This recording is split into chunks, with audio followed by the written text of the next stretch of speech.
You open your eyes for the first time. Here we are, in Middle-earth. You are the first dark elf. You wander through the forest, not yet knowing what life has in store for you. Your family works the land. You follow in their footsteps. The earth is sacred to you. Your childhood feels like paradise. You spend your time playing in the gardens of Beleriand. You were made for the soil, not for war. But when Morgoth attacked Beleriand, the whole world went up in flames. The war was so devastating that all of Beleriand sank into the ocean. There weren't many options for a gardener. You'd either flee or fight. Even for an elf gardener, it's an easy choice. You are no longer a gardener. You are a soldier. There were people who served Morgoth. In the war, they had sided with Sauron. Centuries after the war, your turn came to serve at the Osterith Watchtower. You were tasked with overseeing the people of the Southlands, whose ancestors had served Morgoth. You've been on watch in that tower for 79 years. When High King Gil-galad declared the war over, the watchtowers were to be dismantled, and the elves in the Southlands would finally be able to return home. Most of the villagers didn't like you. Instead of calling you by your name, Arendir, they insulted you by calling you Bladir. For exactly 79 years, you didn't even care what they said. Your duty here was simple. All you had to do was keep an eye on them. That was it. In the event of a potential threat, your task was to prevent them from following in their ancestors' footsteps. Because these people were living with the consequences of their ancestors' betrayal, you are the first elf with dark skin in Middle-earth's history. You made no mistakes during your 79-year mission. Your term is 200 years. But if the High King brings peace, the watchtowers would be dismantled. You could return home sooner. But you love this place. You didn't even realize it at first. So what didn't you notice? That you were in love with a woman named Bronwyn. She had hair as beautiful as an elf's. You watched her from afar. When you met her, you told her you loved her countless times in the elven language. But she didn't understand you. You didn't have the courage to tell her you loved her in her own tongue. That's why you kept saying it in a language she couldn't understand. Your friend Medor, who stood watch with you in the tower, warned you. Falling in love with her is a bad idea.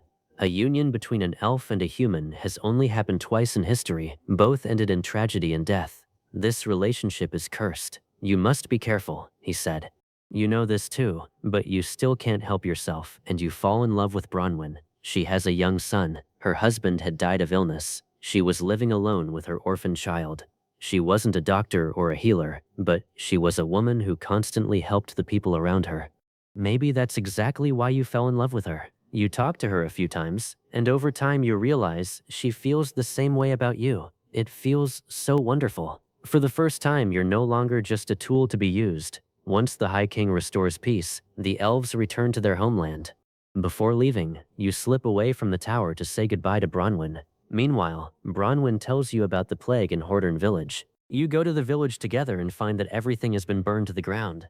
After centuries of silence, the orcs of Morgoth had returned. You send Bronwyn to warn the village and the elves in the tower. You follow the tunnels yourself. But by the time you realize the trap set for you, it's too late. You're captured and chained. Among the prisoners, you see the elves from the tower. They were also captured while searching for you. You devise a plan to escape, but it doesn't work. Your friends Medor and Rivion lose their lives. Your friends lost their lives because of you. They take you before Adar. The orcs call him father. But when you see him, you realize he's an elf just like you, not an orc. Adar sets you free. To deliver a message to the people of Tirad, either submit or be destroyed.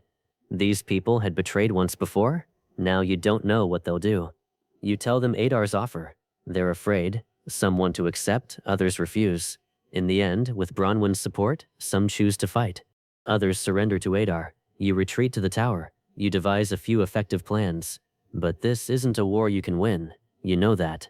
But the people think the exact opposite. They haven't even seen a battle yet. Before the battle begins, Bronwyn and you sit at the well. You're planning the aftermath of the war with her. If you survive this, you'll live together. You'll tend to the garden just like before. You kiss Bronwyn for the first time, and you have no idea you'll never be able to kiss her again. The war begins. Adar is a very cunning commander.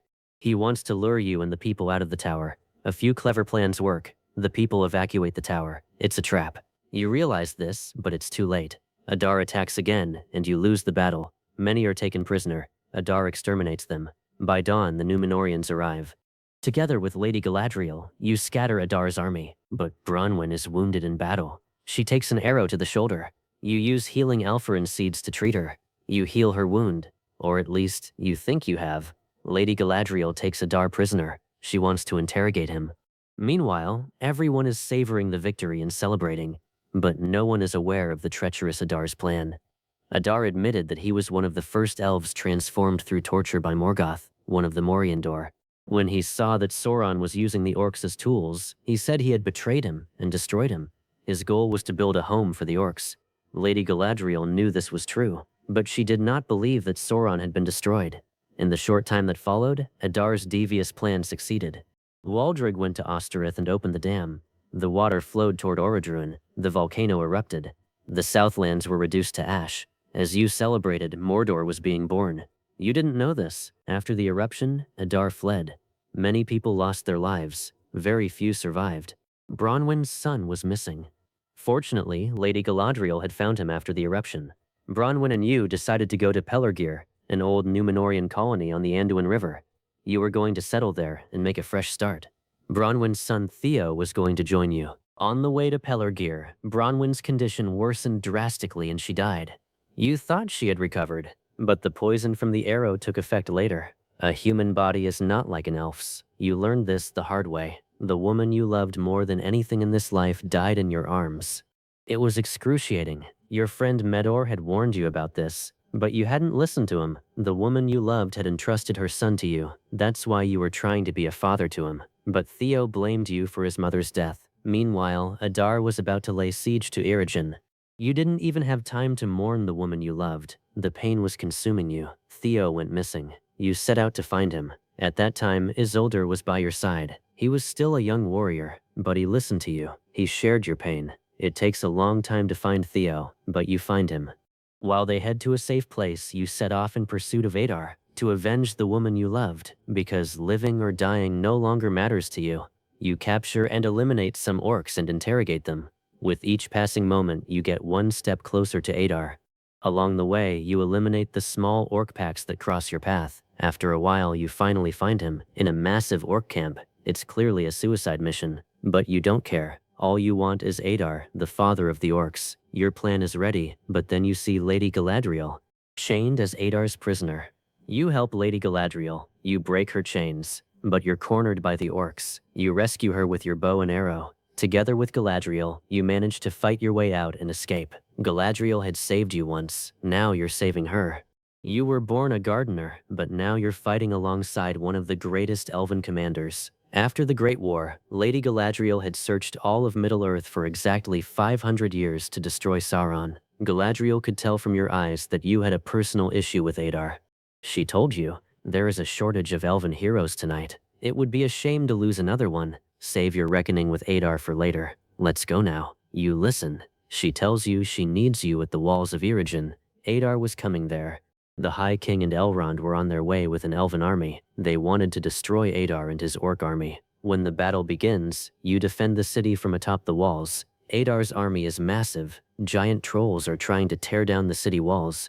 But the High King Gil-galad and Elrond arrive with an elven army. A glimmer of hope for victory emerges. You spot Adar on the battlefield. You immediately climb down from the walls and advance toward him. This is your second encounter with him. Adar's army is scattering. The two of you begin fighting one-on-one. Adar is beating you badly. All you can think about is avenging the woman you love. This makes you fight even harder, but Adar plunges his knife into your stomach.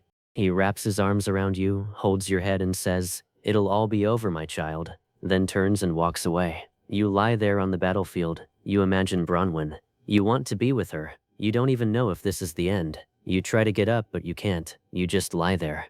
You don't even know why Adar didn't finish you off. Your life has been spent being used and treated as a tool from start to finish. You were a gardener, then made into a soldier. You spent 79 years on watch in a tower. No one thanked you. The people you loved called you knife-ear.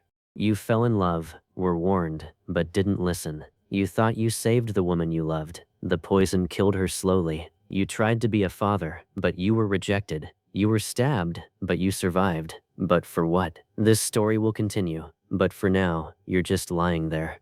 On the battlefield, alone. Let us know in the comments what you think of this dark elf story. And if you've watched this video this far, you already know what you need to do.